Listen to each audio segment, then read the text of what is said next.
दोस्तों good morning, नमस्कार। मैं हूं सोनू मिश्रा, आपका दोस्त, आपका भाई, और आपका तहे दिल से स्वागत करता हूं आपके अपने चैनल एम्बिशन मैथमेटिक्स में।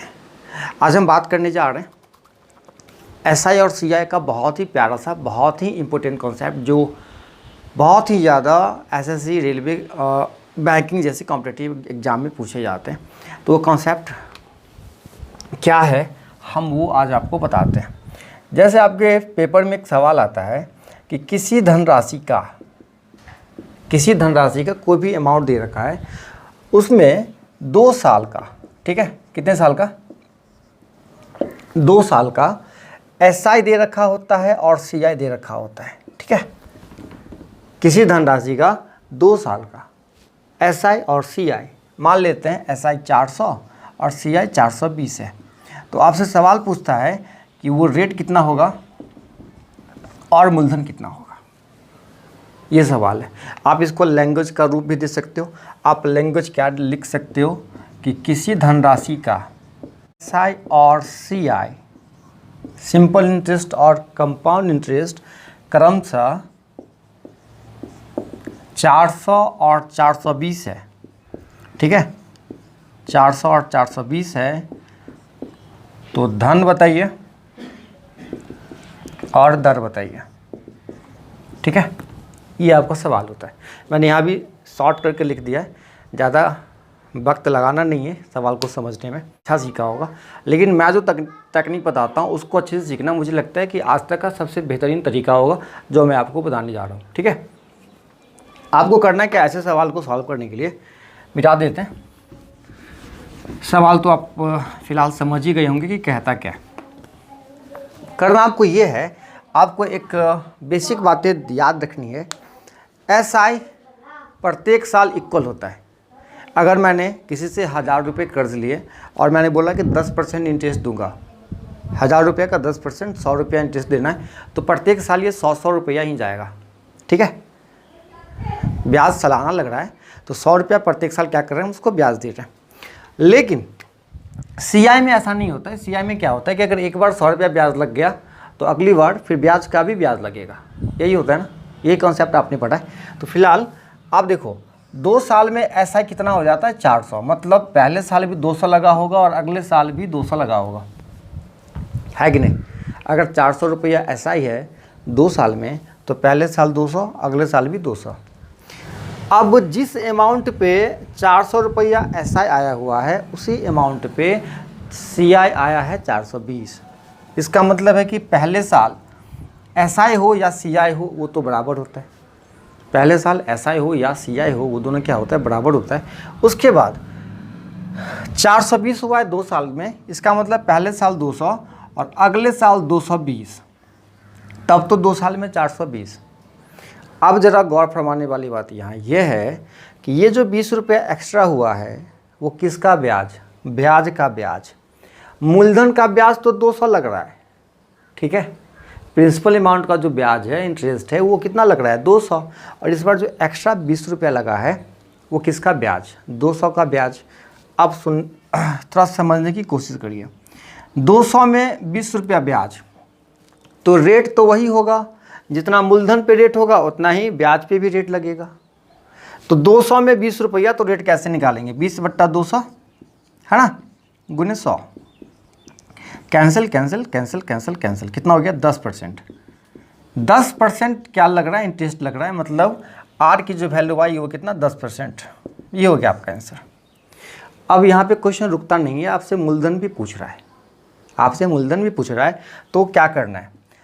पहली बार जो 200 रुपया ब्याज लगा होगा वो तो मूलधन पे लगा होगा, और कितना परसेंट लगा होगा, 10%। तो किसी अमाउंट का जो 10% है वो कितना के बराबर है, 200 के बराबर है। तो 1% हो गया 20 के, और 100% हो गया 2000 के। ये हो गया आपका आंसर। तो मूलधन हो गया 2000, है ना, और रेट हो गया 10%। एक और एग्जांपल लेके हम आपको बताना चाहेंगे, अगर आप चाहो नोट करना तो नोट कर लो। बस छोटी सी कहानी है, उसको फॉलो करना है। कहानी सारी बातें आप तो समझ चुके हैं। जैसे मान लो मैंने एक बार फिर से एसआई ले लिया 900, ठीक है, और सीआई ले लिया 954। सारी बातें वही, आपसे रेट पूछा जा रहा है और प्रिंसिपल अमाउंट पूछा जा रहा है। चलिए इसको मिटा देते हैं, इसको मिटा देते हैं, यही करना है। 2 साल में SI 900, 2 साल में SI 900, इसका मतलब है कि पहले साल तो 450 लगा होगा, दूसरे साल भी 450 लगा होगा, यहाँ क्लियर है। CI में मामला फंसेगा। CI में 2 साल में कितना हो गया 954, तो पहले साल तो 450 ही लगा होगा। क्यों? क्योंकि SI हो या CI पहले साल इक्वल होगा।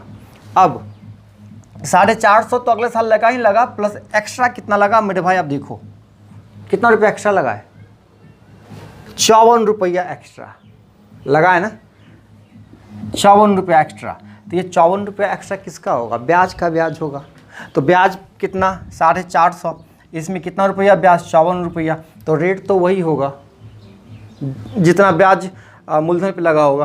तो देख सकते हो यहाँ रेट कैसे निकालेंगे, 54/450 गुने 100। क्या करना है भाई, ये 0 0 कट गया, 9 5 45, 9 6 54, 5 दूना 10, 12%, ये होएगा आंसर। तो रेट हो गया 12%। अब लिसन, 12% तो इंटरेस्ट है, और पहली बार जो मैंने 450 रुपया ब्याज लगाए वो 12% लगाए किसका? मूलधन का। तो मूलधन का जो 12% है वो कितना के बराबर? 450 के बराबर। तो 1% बराबर 450/12, और चूँकि 100% निकालना है तो 450/12 गुने 100।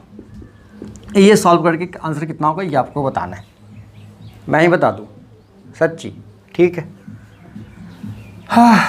3 चौके 12 और 150 दिया 150, 25 गुने 15, 3750, 3750 रुपया क्या होगा? मूलधन होगा, ये आपका आंसर होगा, ठीक है। कोई दिक्कत नहीं है। एक और एग्जांपल लेके बताएं, ठीक है, एक और एग्जांपल लेके हम आपको बताते हैं। मान लो मैंने SI ले लिया, कितना ले लूँ, इतना लेता हूँ ताकि आपके समझ में अच्छी तरह आ जाए। SI ले लेता हूँ 40 रुपया, ठीक है, SI कितना 40, और CI ले लेता हूँ 40.80। अब मैं अगर पूछूँ रेट कितना होगा, मूलधन कितना होगा, तो क्या करना, 40 रुपया SI, इसका सीधा मतलब ये है कि पहले साल का भी 20 रुपया, अगले साल का भी 20 रुपया, है कि नहीं? पहले साल का भी 20, अगले साल का भी 20, तो 20 और 20।